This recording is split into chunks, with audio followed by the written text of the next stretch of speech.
Hello everyone, I am Overkill and today's video is on the forces of Clan Pestilens. In this video, I will go over the lore, stats, and special rules for each of their heroes, as well as how I think they would translate from tabletop to Total Warhammer. I am including only characters that receive stats for tabletop, and that have a special lore connection to Clan Pestilens.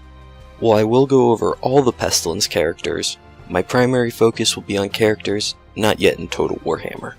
I will not include any characters or units introduced in the End Times or Age of Sigmar.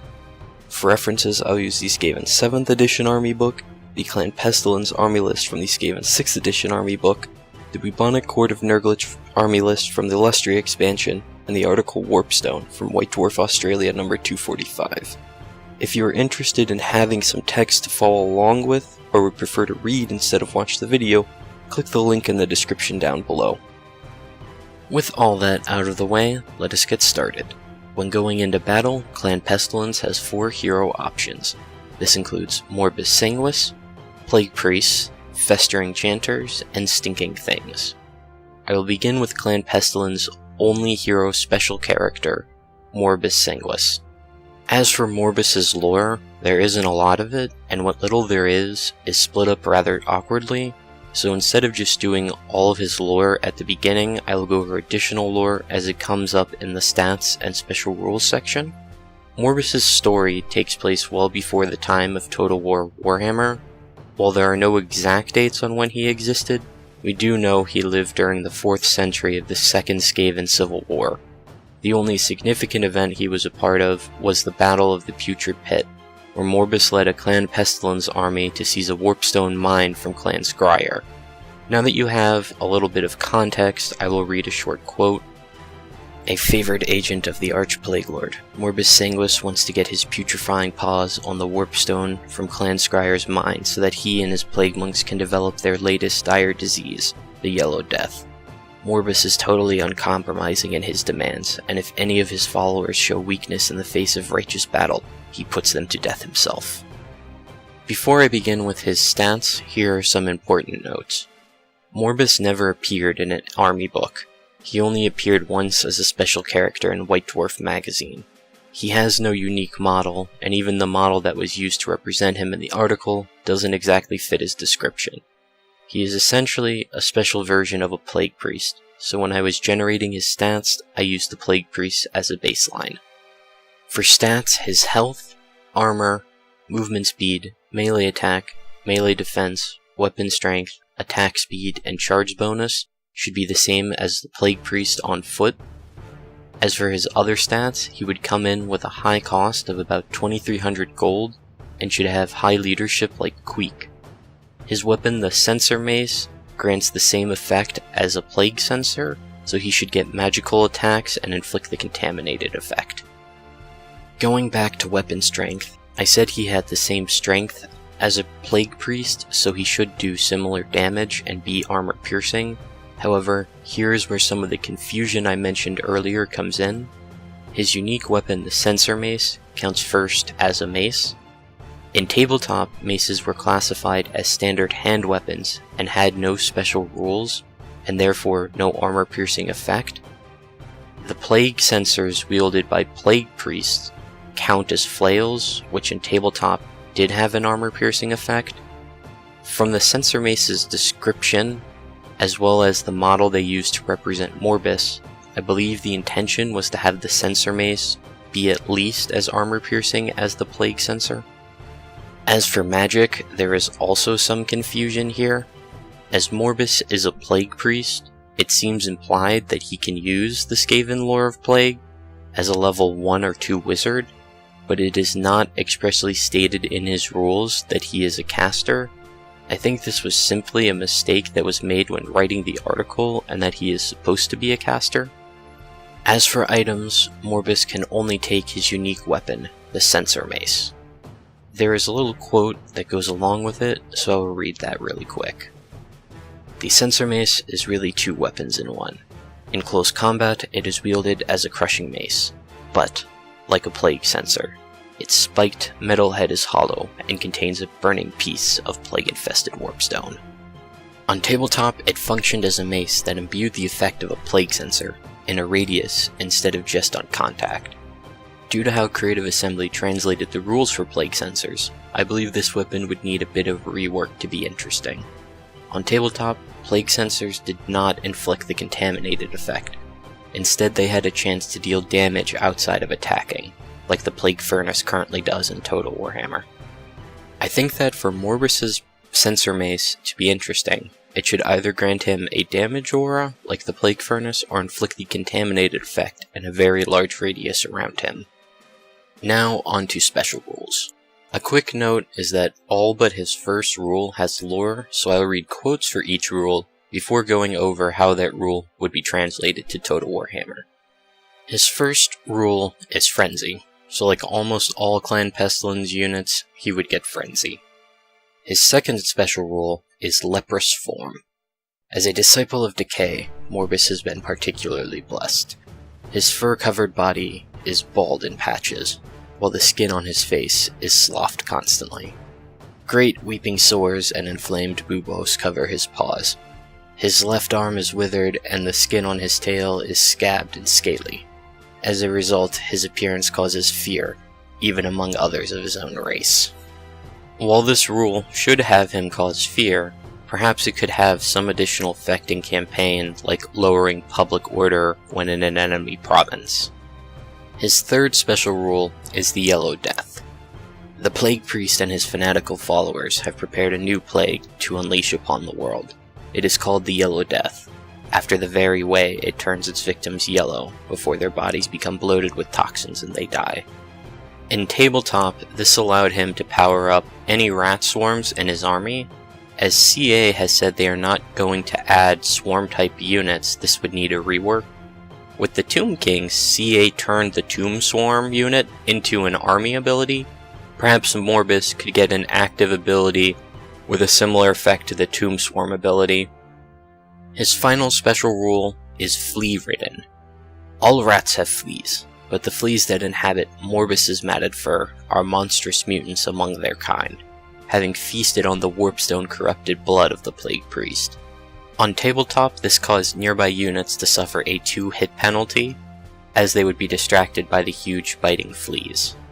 In Total Warhammer, this would become an aura that debuffs enemy melee attack. I don't know if Morbus would really be unique enough for CA to add in. With some work, he could perhaps be differentiated enough from standard Plague Priests to be worth adding, but I think there are other, more interesting and important characters CA should add before Morbus. Now I am going to move on to the Plague Priest. As the Plague Priest is already in Total Warhammer, I will go over some brief lore and notes on how Creative Assembly translated them. Plague Priests are the most degenerate ratmen of the Disciples of Decay, otherwise known as Clan Pestilens. They lead their foul brethren in the creation of new and virulent diseases, forever searching for the ultimate plague that can weaken all nations so the Skaven can rise up and rule supreme. In terms of CA's translation from tabletop to Total War, I think they translated the Plague Priest pretty faithfully, with a few exceptions. On tabletop, Plague Priest started with a hand weapon and could choose to take an additional hand weapon, a flail, or a plague sensor, instead of only having the plague sensor. As weapon choices on lords and heroes isn't something we really see in Total War, it makes sense that CA went with the priest's most powerful and iconic weapon. As for mounts, in addition to the Plague Furnace, a priest could also ride a great poxrat. Now I will move on to the Festering Chantor. As for lore, there is nothing official, no official text, pictures, or models. They only ever existed as character profiles. You were just supposed to use an on-foot Plague Priest to represent it. Before I go over the stats, here are some notes. First, while Chantors appeared in the 6th edition Skaven army book, they were part of the special Clan Pestilens army list and could not be taken in a generic Skaven army. The second time they appear is part of the bubonic court army list. The Festering Chantor shares some stats with both the Plague Priest and the Warlock Engineer, so I use them as a baseline. Chantors have the same health, leadership, speed, melee attack, melee defense, attack speed, and weapon strength as the Warlock Engineer. they should also have the same armor as a Plague Priest. The only unique stat is the cost, with the Chantor coming in cheap for a caster at just over 1,000 gold. Chantors had several options for weapons. They started with a hand weapon and could take an additional hand weapon or a plague sensor. Depending on the choice, it would make them anti-infantry, armor piercing, and or grant the contaminated effect and magic attacks. For magic, Chantors were level 1 wizards in the lore of Plague and could be upgraded to level 2. The only special rule they have is Frenzy. I really don't think that the Festering Chantor would be worth adding. When compared to the Plague Priest, the only advantage a Chantor has is the cheaper cost. Other than that, it is equal to or worse than a Priest. Perhaps it could be turned into a trait for Plague Priests that gives some sort of bonus to casting. I will now move on to the final hero for Clan Pestilens, the Stinking Thing. In terms of lore, there is only a sentence. A Stinking Thing is a Skaven leader of the nascent Clan Pestilens, who has yet to attain the status of Plague Priest. Before I begin with the stats, here are a few notes. A Stinking Thing is the Clan Pestilens version of a chieftain, and replaces it in the bubonic court army list.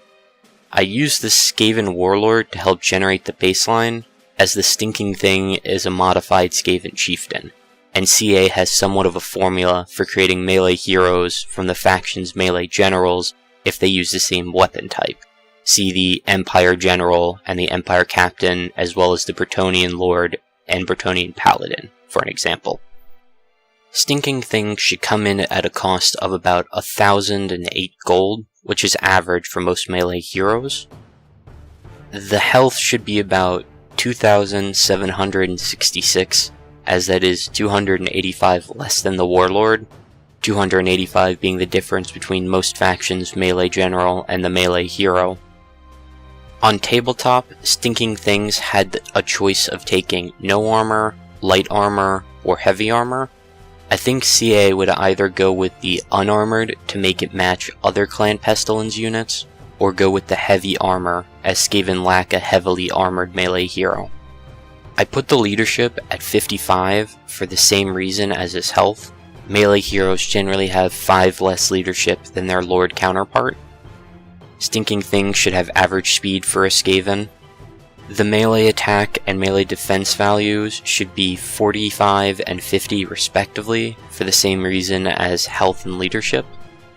I put the weapon strength at about 350 for the same reason as health and leadership. As for modifiers to their attack, Stinking Things had several options for weapons.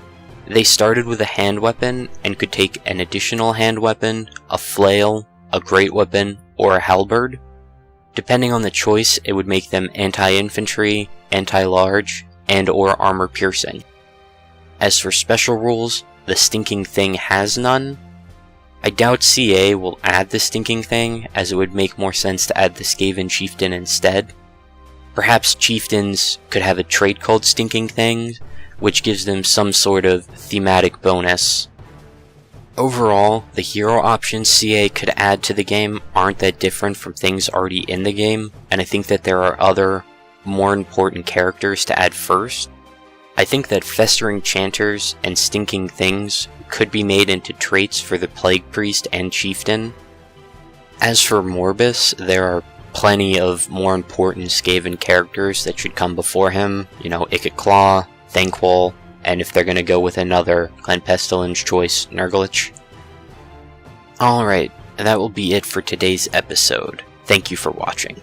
Stay tuned for part 3, where we'll talk about the core units of Clan Pestilens, such as Plague Monks, Plague Rats, Rotten Rodents, and Puss Bags.